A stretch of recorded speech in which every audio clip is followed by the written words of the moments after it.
بسم اللہ الرحمن الرحیم۔ عزیز طلباء و طالبات، پروفیسر ڈاکٹر حافظ محمد مشتاق آپ سے مخاطب ہے اور آپ سماعت کر رہے ہیں ڈاکٹر حافظ محمد مشتاق یوٹیوب چینل۔ ایم اے اسلامیات کا پیپر نمبر 5 عربی زبان و ادب اور اس کا پورشن قصص النبیین کا آج 24واں لیکچر ہے، اور آج کے لیکچر میں بھی یہود کی جو بری خصلتیں تھیں اور بری عادات تھیں ان کا ذکر کیا گیا ہے۔ تو آئیے اس کی ٹرانسلیشن کرتے ہیں۔ وَلَٰكِن تَسَرَّبَتْ إِلَيْهِمْ بِحُكْمِ الِاخْتِلَاطِ وَمُجَاوَرَةِ الشُّعُوبِ الْمُشْرِكَةِ الْوَثَنِيَّةِ۔ تسرب یتسرب، تفعل یتفعل، اس سے صیغہ مؤنث کا ہے۔ تسربا، تسربا، تسربو، تسربت، صیغہ واحد مؤنث غائب، فعل ماضی معروف ثلاثی، مزید فی اسباب، تفعل یتفعل۔ اب آپ کو میں نے کافی صیغے بتائے ہیں، ان صیغوں کی پہچان کیا کریں، اس کی پریکٹس کیا کریں، کیونکہ آپ کو صرفی نحوی ترکیب کے حوالے سے صیغوں کی پہچان پوچھی جاتی ہے۔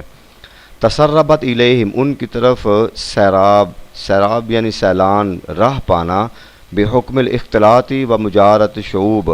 اختلاط یعنی کی وجہ سے، اور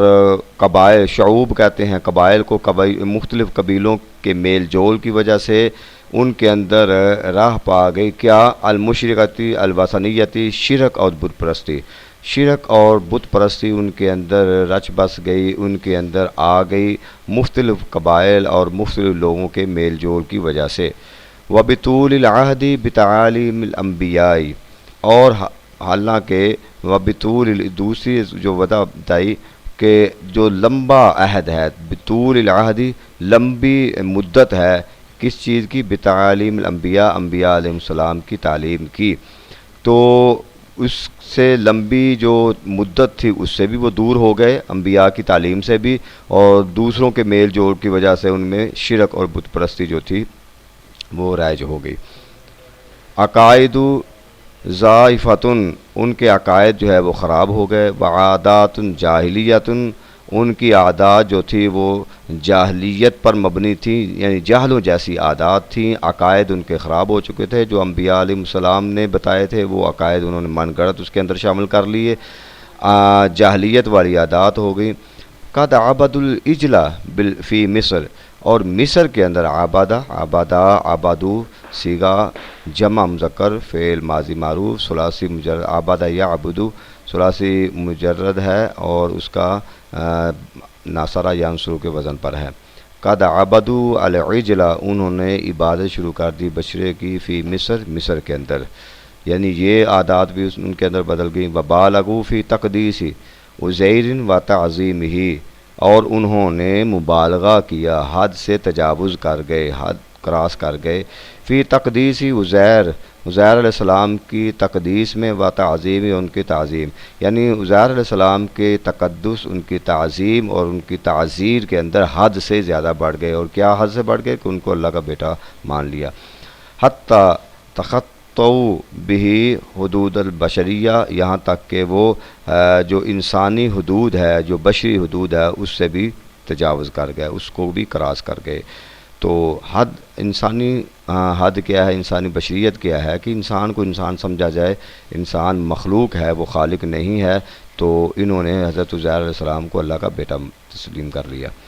وبلغت بہم الوقاحۃ الی، اور برائی اس حد تک پہنچ گئی، وقاحت یعنی کہ بالغت پہنچ گئی، برائی اس حد تک پہنچ گئی، الی ان نسبوا بعض الاعمال شرک والوثنیہ، کہ انہوں نے منسوب کر دی بعض اعمال شرک اور بت پرستی کے اعمال جو تھے انہوں نے منسوب کر دیے، و اعمال السحر، اور جادوگری کے بعض اعمال منسوب کر دیے، والکفر، اور کفر کے منسوب کر دیے، والافعال شنیعتی، اور برے اعمال منسوب کر دیے، کس کی طرف؟ الی بعض الانبیاء، بعض انبیاء کی طرف، یعنی انہوں نے اس حد تک وہ گر گئے اور اس حد تک برائی ان کے اندر چلی گئی اور اس حد تک وہ برے اعمال میں آگے نکل گئے کہ انہوں نے شرک اور بت پرستی کے اعمال، جادوگری، کفر اور برے اعمال جو تھے بعض انبیاء کی طرف منسوب کر گئے، حالانکہ انبیاء جو تھے وہ تو شرک بت پرستی کی جڑ کاٹنے کے لیے آئے اور جادوگری اور کفر سے لوگوں کو بچانے کے لیے آئے، تو لہٰذا انہوں نے یہ کام ان کی طرف منسوب کر دیے اور یہ کرتے ہوئے لم یتقوا اللہ فیم، وہ اللہ سے ڈرے بھی نہیں، یعنی اللہ کا خوف بھی نہیں کھایا کہ یہ کام انہوں نے نہیں کیے اور ہم ان کی طرف منسوب کر رہے ہیں۔ اور اس کے ساتھ وقانو راغما کل ذالک شدید ادلال بالنسب، ادلال اترانا، اور اس کے ساتھ وہ بہت زیادہ اتراتے تھے، فخر کرتے تھے اپنے نسب پر، یعنی یہود آج بھی جو ہیں وہ اپنے نسب پر بہت زیادہ اتراتے ہیں، بہت زیادہ غرور کرتے ہیں، بہت زیادہ تکبر کرتے ہیں اور وہ سمجھتے ہیں کہ ہمیں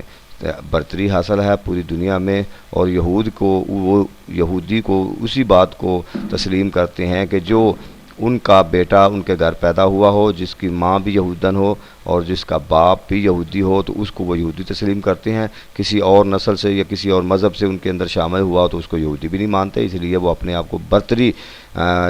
جتلانا چاہتے ہیں۔ تو اسی بات کی طرف اشارہ کیا گیا کہ وہ اپنی نسب پر بہت زیادہ اتراتے تھے، فخر کرتے تھے۔ وشدید الاعتماد علی الامانی والاحلال، اور اپنی آرزو، امانیہ آرزو کو کہتے ہیں اور احلال خوابوں کو کہتے ہیں، اپنی آرزوؤں پر اور اپنی خوابوں پر انہیں بڑا اعتماد تھا۔ یقولون، وہ کہتے تھے، نحن ابناء اللہ و احباء، ہم اللہ کے بیٹے ہیں اور اللہ کے چہیتے ہیں، احباء سے محبت کرنے والے، چہیتے ہیں۔ تو یہ ان کا دعویٰ تھا۔ ویقولون، اور ساتھ یہ بھی کہتے تھے، لن تمسنا النار الا ایاما معدودہ، کہ ہمیں تو آگ نہیں چھوئے گی مگر چند دن گنتی کے۔ تو یہ ان کی غلط فہمی تھی کہ اعمال ان کے،